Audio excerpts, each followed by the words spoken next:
Good morning.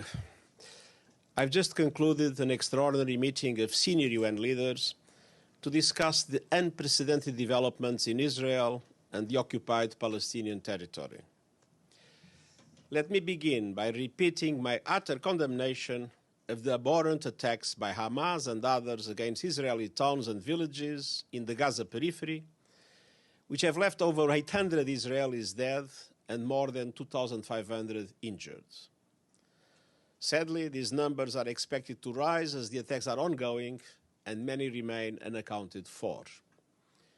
In addition, over 100, possibly more, Israelis, civilians and military have been reported captured by armed groups, including women, children and the elderly. Some are being held hostage inside Israel, and many others have been taken inside the Gaza Strip.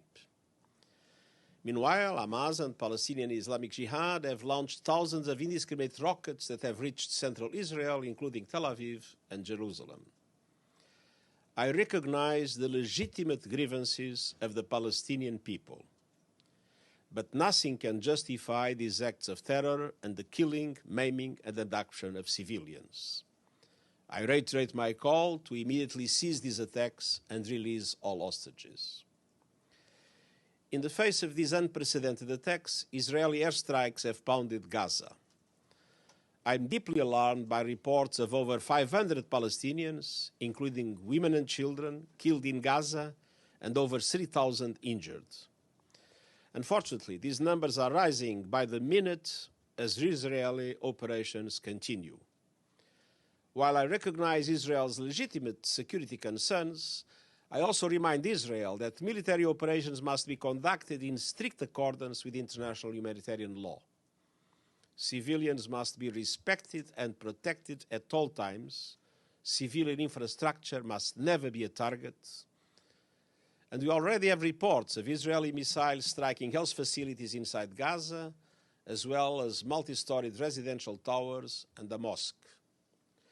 2 UNRWA schools sheltering displaced families in Gaza were also hit. Some 137,000 people are currently sheltering in UNRWA facilities, with the number increasing as heavy shelling and airstrikes continue. I am deeply distressed by today's announcement that Israel will initiate a complete siege of the Gaza Strip, nothing allowed in, no electricity, food or fuel. The humanitarian situation in Gaza was extremely dire before these hostilities. Now it will only deteriorate exponentially. Medical equipment, food, fuel, and other humanitarian supplies are desperately needed, along with access for humanitarian personnel. Relief and entry of essential supplies into Gaza must be facilitated, and the UN will continue efforts to provide aid to respond to these needs. And I urge all sides and the relevant parties to allow United Nations access to deliver urgent humanitarian assistance to Palestinian civilians trapped and helpless in the Gaza Strip. And I appeal to the international community to mobilize immediate humanitarian support for these efforts.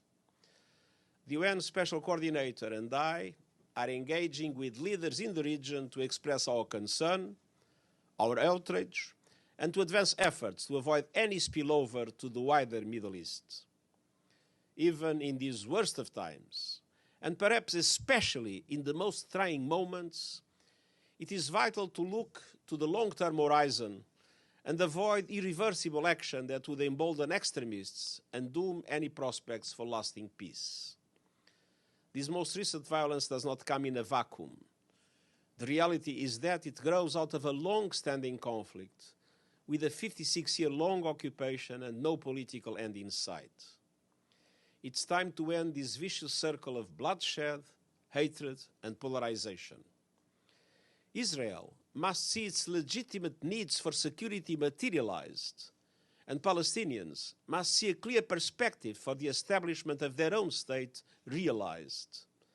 Only a negotiated peace that fulfills the legitimate national aspirations of Palestinians and Israelis, together with their security alike, the long-held vision of a two-state solution in line with United Nations resolutions, international law, and previous agreements, can bring long-term stability to the people of this land and the wider Middle East region. Thank you. Thank you, sir. Thank you very much.